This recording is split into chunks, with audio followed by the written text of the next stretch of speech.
प्रथमच्या मनात काहीतरी सळसळत असतं. कृषाच्या आवाजातील भावनांना ओळखून संपूर्ण वातावरण काही क्षणांसाठी थांबल्यासारखं वाटतं.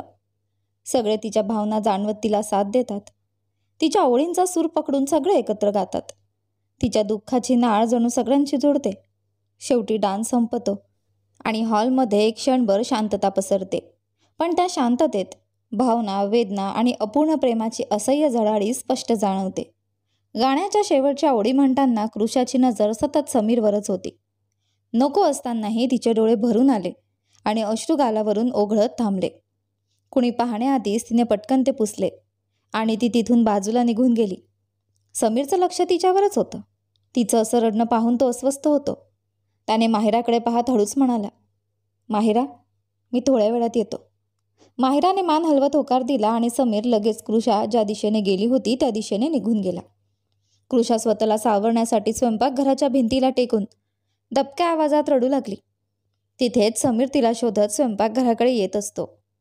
कोणीतरी येतं याची चाहूल लागताच कृषा पटकन स्वतःला सावरते.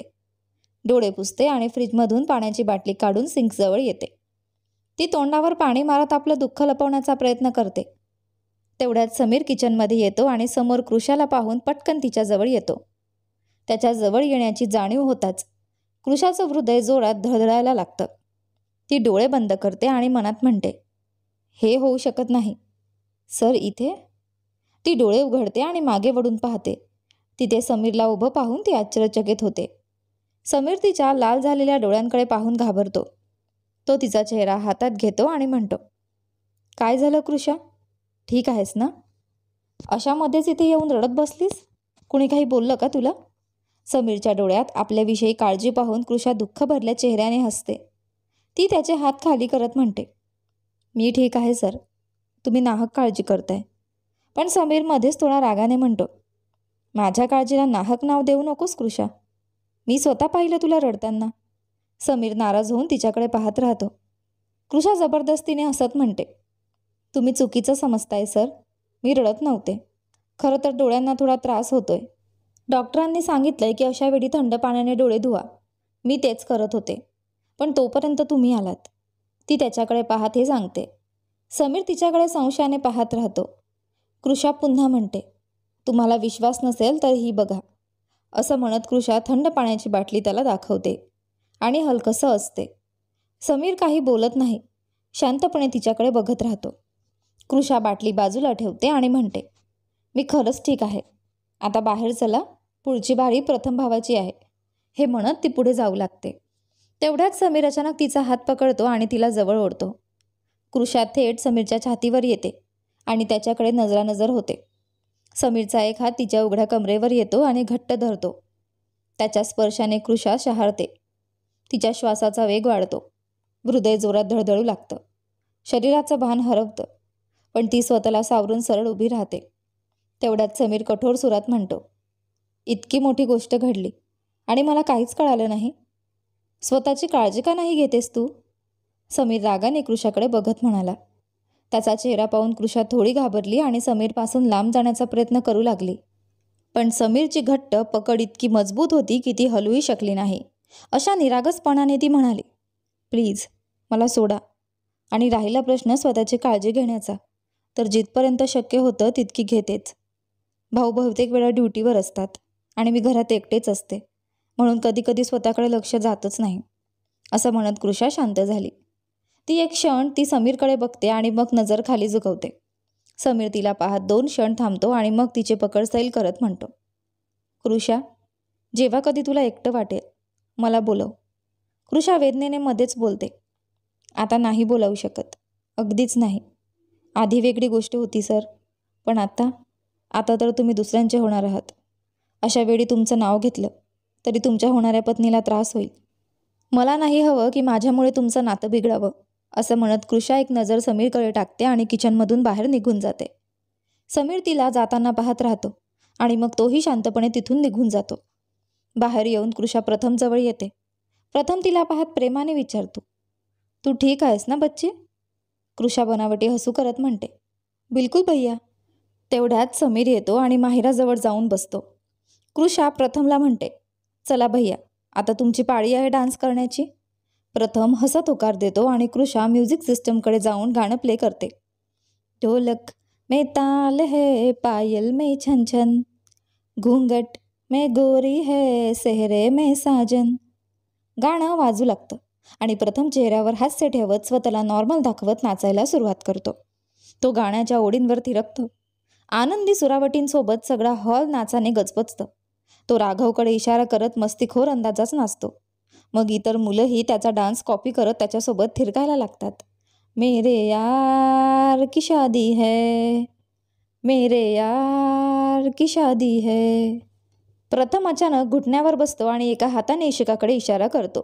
दुसऱ्या हाताने राघवचा हात पकडतो आणि इशिकाकडे पाहत मिश्किल हसतो. प्यार मिला, प्रीत मिली, मेरे यार को, बडी प्यारी जीत मिली, मेरे यार को.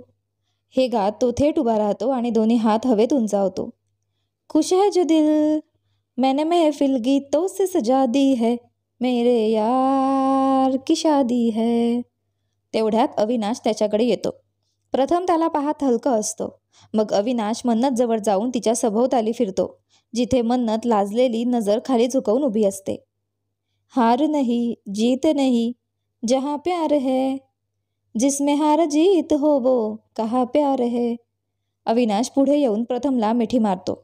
मग त्याच्यापासून थोडा वेगळा होत आपल्या छातीवर हात ठेवतो आणि गातो. लग जा गले यार मेरे, मैंने दिल से सदा दी है. हे ऐकताच प्रथम त्याचा आधीचा स्टेप रिपीट करत पुन्हा पुन्हा डान्स करत राहतो. वातावरणात धमाल, मस्ती आणि थोडा भावनिक स्पर्श मिसळलेला असतो. मेरे यार की शादी है, मेरे यार की शादी है. तेवढ्यात माहिराच्या ओळखणारी हलकी पण भाऊक स्वरातील आवाज सगळ्यांच्या कानावर पडतो आणि मग सर्वांच्या नजरा तिच्याकडे वळतात.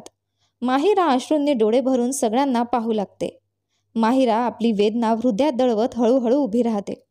ती मन्नतकडे येते आणि अश्रूंनी भरलेल्या डोळ्यांनी तिला बघते. मन्नत तिला शांत राहण्याचा इशारा करत हळूच मान नकारार्थी हलवते. यावर माहिरा मन्नतच्या मिठीत शिरते. मग ती हळूच तिच्यापासून वेगळं होऊन शिखाजींकडे जाते आणि त्यांच्या पायाशी बसते. त्यांच्या हातात आपले हात घेऊन तिच्या मांडीवर आपले डोके ठेवते. शिखाजींना माहिराची विदाई आठवते आणि त्यांचेही डोळे पाणावतात. त्या हळूच प्रेमाने माहिराच्या केसांवरून हात फिरवतात. माहिरा हळूच उभी राहते आणि घराच्या प्रत्येक कोपऱ्याकडे पाहते. मग ती अविनाश जवळ येऊन त्याच्या समोर उभी राहते. यावर अविनाश तिच्या कपाळावर एक प्रेमळ चुंबन घेतो. साथी सखिया, बचपन का ये अंगना, गुड़िया झूले, कोई भी तो होगा संगना, छुपाऊंगी आंसू कैसे, भीगेंगे कंगना. हे दृश्य पाहून प्रथम माहिराच्या वेदनेला पूर्णपणे अनुभवतो आणि आतून व्याकुळ होतो. त्याची नजर सतत माहिरावर असते आणि तोही गाण्याच्या ओळी गात राहतो. साथी सखिया रे, साथी सुन ले, बोले जो ये अंगना, ये मन जीवन, प्यार के ही रंग में रंगना, हंस देगी तेरी चूड़ी, खनकेंगे कंगना, साथी सुन ले रे. हे गाणं चालू असतानाच प्रथम राघवचा हात पकडून त्याला स्टेजवर घेऊन येतो आणि त्याच्यासोबत नाचू लागतो. पण राघव मात्र शांत राहतो. त्याच्या चेहऱ्यावर कोणतीही भावना नसते. तो फक्त प्रथमकडे नजरेने पाहत राहतो. गाणं संपतं. प्रथमची नजर अजूनही माहिरावरच असते. त्याचवेळी राघव मागून येऊन त्याच्या खांद्यावर हात ठेवतो. प्रथम आपल्या वेदनेला लपवत हलकं असतो आणि मग राघवला मिठी मारतो. प्रथम राघवच्या मिठीत स्वतःचं दुःख लपवत होता. तेवढ्यात राघव हळूच त्याच्या कानात बोलला, प्लीज रे यार, हे सगळं नको करूस. अजूनही वेळ आहे. थांबव हे सगळं आणि सर्वांना सांग की तू माहिराला प्रेम करतोस आणि ती तुला. का स्वतःला आणि त्या निष्पाप मुलीला त्रास देतोयस. हे ऐकून प्रथम हलकंसं असला, पण त्याचं हसू वेदनेने भरलेलं होतं. हळू आवाजात तो म्हणाला, जे काही होतंय त्यात माझ्या आप्तेष्टांचा आनंद आहे आणि समीरला तर माहिरा आवडते. मग मी कसा त्याची आवड आपली खुशी करून त्याचा आनंद हिरावून घेऊ. आणि वेगळा होत म्हणाला, तू तर माझा बालपणीचा मित्र आहेस, किमान तू तरी माझी साथ दे. असं म्हणत त्याने समोर समीरकडे पाहिलं आणि मग राघवकडे. तो पुन्हा म्हणाला, समीरला मी लहानपणापासून छोटा भाऊ मानलंय. त्याचा आणि माझं नातं खूप घट्ट आहे. त्याचा आनंद माझ्या आनंदापेक्षा मोठा आहे. आणि दुःख, त्यांचं तर माझ्याशी खूप जुनं नातं आहे. आई बाबा गेल्यावर कृषा हेच माझं जगण्याचं कारण बनले. तिला मी जगातली सगळी आनंद द्यायची ठरवली आहेत आणि त्या आनंदांमध्ये समीरही येतो. मग मी कसा माझ्या आणि माहिराजीच्या विषयी सांगून त्याला दुःख देऊ? तो आधीच खूप वेदनांतून गेला आहे. आता नाही. इतक्या वर्षांनंतर त्याला एखादी मुलगी आवडते, जिला तो आपली जीवनसाथी बनवू इच्छितोय. तर त्यात चुकीचं काय आहे? खरं तर तुला तर खुश व्हायला हवं की तो आता आपले आयुष्य नीट सावरतोय. असं म्हणत प्रथम हलकंसं हसला आणि पुन्हा म्हणाला, तू काळजी करू नकोस. मी एकदम ठीक आहे. माझं काही बिघडलं नाही, ना काही दुखतंय. हे ऐकून राघव काहीच बोलला नाही. फक्त शांतपणे प्रथमकडे बघत राहिला आणि मनात म्हणाला, तू तर आपलं प्रेम माझ्या भावावर बलिदान दिलंस आणि म्हणतोस तुला दुःख होत नाही. इतक्या वेदनानंतरही तू स्वतःला इतकं नॉर्मल दाखवतोयस, जसं हे सगळं तुझ्यासाठी खूप सोपं आहे. तेवढ्यात कृषिका दोघांकडे येते आणि हसत म्हणते, काय भाऊ, तुम्ही तर मोठे छुपे रुस्तम निघालात. काय धमाल डान्स केला.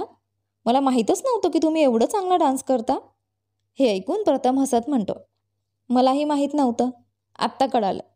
या गोष्टीवर कृषा, राघव आणि प्रथम तिघही असतात. तेवढ्यात शिखाजींचा आवाज येतो, झालं का नाच गाणं? बाकीचं लग्नात करा. आत्तासाठी सगळे जाऊन तयार व्हा. असं म्हणत शिखाजी उठून किचनकडे जातात आणि त्यांच्या बोलण्याचा आदर करत सगळे तयार होण्यासाठी निघतात. मन्नत माहिरा आणि इशिकाला घेऊन वर जाते. कृषिकासुद्धा त्यांच्याबरोबरच वर जाते आणि अविनाश, राघव, समीर आणि प्रथम या चौघांना घेऊन दुसरीकडे निघतो. साधारण तासाभरानंतर सगळे हॉलमध्ये तयार होऊन येतात. समीरने हलकासा स्काय ब्लू रंगाचा शेरवानी घातलेला असतो. राघवने लाईट मरून रंगाची शेरवानी घातलेला असतो. प्रथम बाबूंनी लाईट पर्पल रंगाचा 3 पीस सूट घातलेला असतो आणि अविनाश बाबूंनी लाईट पिंक रंगाचा 3 पीस सूट घातलेला असतो, ज्याची बाही कोपऱ्यापर्यंत फोल्ड केलेली असते. एका हातात घड्याळ, कपाळावर थोडेसे विस्कटलेले केस. उफ, चौघेही अगदी हिरो वाटत होते. लग्नाला अजून वेळ होता. मंडपात पंडितची तयारी करत होते. त्यांना मदतीला प्रवीणजी आणि सरिताजी त्यांच्या शेजारी उभे होते. तर असं झालं की चौघं, समीर, राघव, प्रथम आणि अविनाश एकत्र बसलेले असतात. बोलताना अचानक अविनाश शांत होतो. त्याचं लक्ष समोरच्या जिन्यावरून येणाऱ्या मन्नत आणि कृषिकावर जातं. पण त्याच्या डोळ्यात फक्त मन्नतच भरते. हलकासा पिंक रंगाचा लेहंगा घातलेली, पुढे सोडलेले केस, कपाळावर छोटीशी बिंदी, ओठांवर अगदी सौम्य लिपस्टिक, दोन्ही हातात चुड्या, कमरला कमरबंद, ज्यामुळे तिची नाजूक कमर अजूनच उठून दिसत होती. केस वाऱ्याने तिच्या चेहऱ्यावर खेळत होते, जे ती हलकेच हाताने साईडला करत होती. प्रथम, राघव आणि समीर अजूनही आपापल्या गप्पांमध्ये मग्न होते. तेवढ्यात समीरला जाणवतं की अविनाश काही बोलतच नाहीये. त्यावर तो नजर वर करून अविनाशकडे पाहतो, जो समोर कुठेतरी बघत असतो. समीर त्याच्या नजरेचं अनुसरण करतो, तर त्याची नजर थेट कृषाकडे जाते आणि मग फक्त पाहतच राहतो. डार्क स्काय ब्लू रंगाच्या लेहंग्यात कृषा कमालीची सुंदर दिसत होती. मन्नत इशिकाला धरून खाली येत होती आणि कृषिका माहिराला. दोन्ही त्यांना घेऊन पायऱ्यांवरून खाली येत असतात. तेवढ्यात प्रथम आणि राघवची नजर समोरच्या पायऱ्यांवर जाते आणि थपकून राहते. माहिराला लग्नाच्या जोड्यात पाहून प्रथमच्या डोळ्यात पाणी येतं. तर आपल्या राघव बाबूंची नजर मात्र इशिकावरून काही केल्या हटत नाही. आपल्या सगळ्याच हिरोईन्स खूपच सुंदर दिसत होत्या. राघवची नजर इशीवर, प्रथमची माहिरावर, समीरची कृषावर, तर अविनाशची नजर सतत मन्नतवरच होती. तेवढ्यात मन्नत आणि कृषिका, माहिरा आणि इशिका येऊन स्टेजकडे जातात. त्यांना तिथे बसवून त्या दोन्ही मुलांकडे येतात, जे अजूनही त्याच अवस्थेत त्यांच्याकडे पाहत असतात. मन्नत आणि कृषिका त्यांच्याजवळ पोहोचतात. तेवढ्यात मन्नत अविनाशकडे हळू आवाजात म्हणते, अवी, तुम्ही समीरजी आणि राघवजींना घेऊन स्टेजवर चला ना. आम्हाला थोडं काम आहे, आम्ही लगेच येतो. आवाज ऐकून सगळे मुलं भानावर येतात आणि अविनाश थोडा गोंधळून मन्नतकडे बघतो. तेवढ्यात कृषिका प्रथमकडे म्हणते, भाऊ, आम्हाला आता घरी जावं लागेल. हे ऐकून प्रथम माहिराकडून आपली नजर हटवून कृषाकडे बघतो आणि तिच्या बोलण्याकडे लक्ष देतो. पण बाळा, तुला घरी का जावं लागणार आहे? त्यावर कृषा एक नजर समीरकडे टाकते आणि मग प्रथमकडे म्हणते, ते मी समीर सरांसाठी एक गिफ्ट आणलं होतं, तेच राहिलं आहे. यावर समीर मध्येच म्हणतो, तर मग चल, मी येतो तुझ्यासोबत. तसंही अजून लग्नाला थोडा वेळ आहे. त्यावर अविनाश म्हणतो, पण समीरजी, तुम्हाला जायचं खरंच आवश्यक आहे का? म्हणजे आता फारसा वेळ उरला नाही लग्नाला. समीर मध्येच म्हणतो, डोंट वरी अविनाशजी, मी लग्नाच्या आधीच परत येईल. असं म्हणत समीर हळूच हसतो आणि कृषाकडे बघत म्हणतो, चल कृषी. कृषा होकारार्थी मान हलवते आणि मग दोघं दरवाजाकडे निघून जातात. दोघं बाहेर येतात तेव्हा समीर कृषाला म्हणतो, तू थांब, मी गाडी घेऊन येतो. असं म्हणत समीर निघून जातो. तेव्हा कृषा त्याच्याकडे बघत मनात म्हणते, आज मनसोक्त पाहून घेते तुम्हाला, म्हणजे पुढे कधी तुमचं दर्शन होईल की नाही माहीत नाही. असं म्हणत ती एक क्षण थांबते आणि मग एक फिकी हसत म्हणते, कदाचित तुमचं दर्शन फक्त आस लावून राहील. असं म्हणत तिच्या चेहऱ्यावर वेदना उमटते, डोळ्यात पाणी तरळतं. तेवढ्यात समीर गाडी घेऊन तिच्यासमोर येतो. ती स्वतःला सावरून मागचा दरवाजा उघडते तेव्हा समीर तिच्याकडे न पाहताच म्हणतो, मी तुझा ड्रायव्हर नाही आहे, पुढे येऊन बस. हे ऐकून कृषा दरवाजा बंद करून पुढे येऊन बसते. समीर क्षणभर तिला एकटक बघतो आणि मग कार स्टार्ट करून पुढे जातो.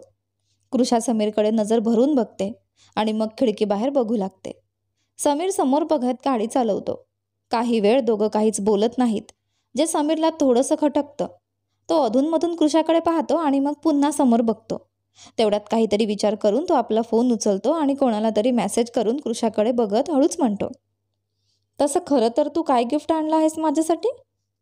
हे ऐकून कृषा एक क्षण त्याच्याकडे बघते आणि मग समोर पाहत हळूच म्हणते, तुम्ही स्वतःच बघा काय आणलंय. यावर समीर काहीच बोलत नाही. कृषा पुन्हा खिडकीकडे तोंड करून बाहेर पाहू लागते. सुमारे अर्ध्या तासानंतर समीर गाडी कृषाच्या घरासमोर थांबवतो. दोघं गाडीतून खाली उतरतात. समीर म्हणतो, चल. असं म्हणत समीर पुढे चालतो आणि कृषा त्याच्या मागे जाते. दोघं घरात येऊन हॉलमध्ये पोहोचतात. कृषा समीरला म्हणते, तुम्ही बसा, मी पाणी घेऊन येते. हे ऐकून समीर काही भाव न देता म्हणतो, गरज नाही, तू तुझं गिफ्ट घेऊन ये. हे ऐकून कृषा एक क्षण त्याच्या डोळ्यात बघते आणि थोड्याशा नाराजीनं म्हणते, मी चहा नाही म्हणाले, फक्त पाण्याचं म्हटलं. हे ऐकून समीर तिच्या डोळ्यातली नाराजी ओळखतो आणि म्हणतो, ठीक आहे, घेऊन ये पाणी. हे ऐकून कृषा हळूच हसते आणि किचनकडे जाते. थोड्याच वेळात ती पाणी घेऊन येते आणि समीरला देते. समीर पाणी पिऊन ग्लास परत देत म्हणतो, थँक्स, आता चल लवकर. त्यावर कृषा मान हलवते. आधी ग्लास किचनमध्ये ठेवते, मग परत येऊन सरळ तिच्या रूमकडे जाते. तर समीर आपला फोन हातात घेऊन त्यात गुंग होतो. इकडे कृषा आपल्या खोलीत येते आणि धावतच सरळ उशिरा बेडवर पडते आणि आवाज न करता रडू लागते. समीर कुणाचा तरी होऊन जाणार ही कल्पनाच कृषाचं दुःख आणखीनच वाढवत होती. ते सावरणं तिच्यासाठी खूप कठीण होतं. आणि का नाही होणार? जेव्हा आपण एखाद्यावर खूप प्रेम करतो आणि तो दुसऱ्याचा होतो तेव्हा ती वेदना असह्य असते. कृषा समीरवर लहानपणापासून प्रेम करत होती, पण कधीच त्याला सांगायची हिंमत झाली नव्हती. ती थोडा वेळ तशीच रडत राहते. पुढच्या क्षणी तिला समीरची आठवण येते. तेव्हा ती बेडवरून उठून स्वतःला सावरते आणि अलमारीकडे जाते. अलमारी उघडताच समोर ठेवलेल्या बॉक्सकडे पाहून ती वेदनेने हसते. ती बॉक्स उचलते. तेवढ्यात तिच्यासोबत एक गुलाबी रंगाचा लिफाफा खाली जमिनीवर पडतो. हे पाहून कृषा बॉक्स परत अलमारीत ठेवते आणि जमिनीवर बसून फोटो उचलते. शेवटी लिफाफाही उचलून ती उभी राहते. पलटून त्या फोटोकडे पाहते आणि पाहताच तिचे डोळे भरून येतात. अश्रू फोटोवर पडायला लागतात. कृषा एका हाताने फोटो पुसते आणि वेदनेने हसत त्याच फोटोकडे पाहत राहते. तो फोटो समीरचा असतो, ज्यात त्याने पांढरा शर्ट आणि काळी पॅन्ट घातली आहे. कपाळावर केस हलके विस्कटलेले, एक हात खिशात आणि चेहऱ्यावर गोड हास्य.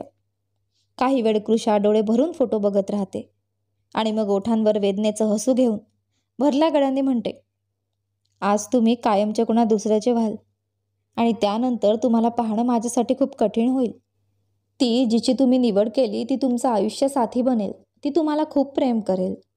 ती तुमच्यासाठी खास असेल. मी प्रार्थना करीन तुमच्या नव्या जीवनासाठी आणि यासाठीही की तुम्हाला कधी माझी आठवण येऊ नये. तुमच्या ओठांवरचं हे सुंदर हसू असंच कायम राहो. कोणतंही दुःख, कोणतीही वेदना तुम्हाला स्पर्शही करू नये. जिची तुम्ही खरंच पात्र आहात ती तुम्हाला प्रेम माझ्याहूनही जास्त देईल.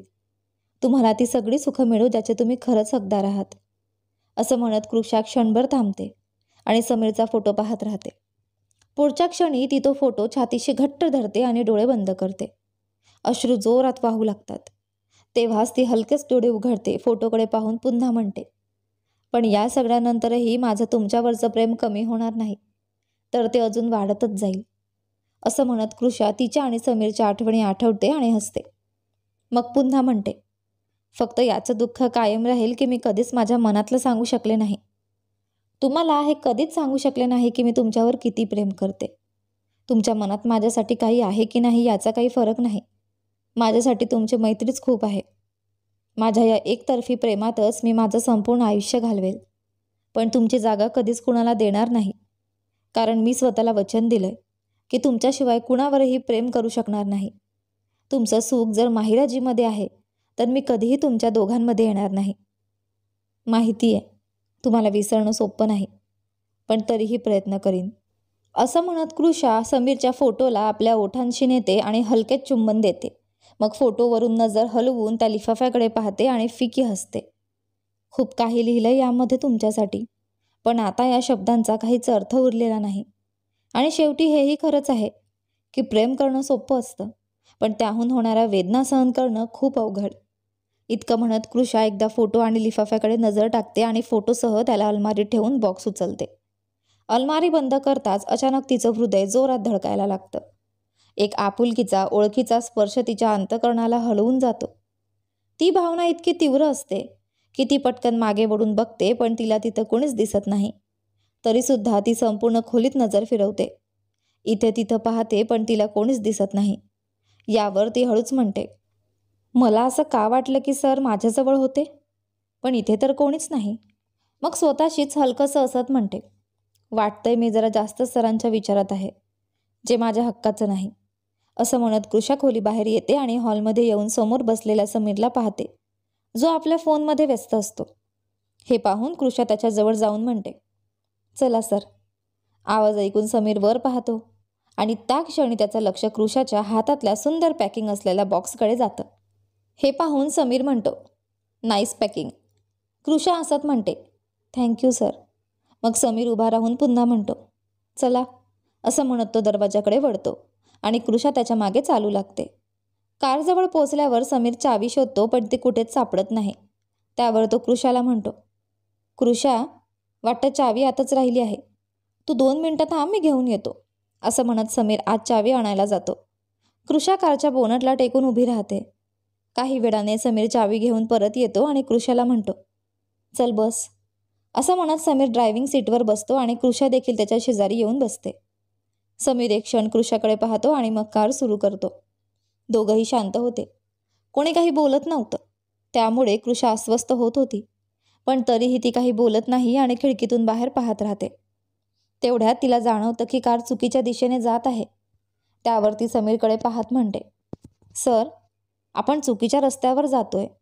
हा तो रस्ता नाही जो. तितक्यात समीर तिच्याकडे न पाहता गंभीर आवाजात म्हणतो, माहिती आहे मला, म्हणून शांत बस, काही प्रश्न नकोत. तर समीर कृषाला अशा चुकीच्या रस्त्यावर नेऊन काय करणार आहे हे पाहू आपण आपल्या या कथेच्या पुढच्या भागामध्ये. तोपर्यंत हा भाग कसा वाटला कमेंट करून नक्की सांगा. धन्यवाद.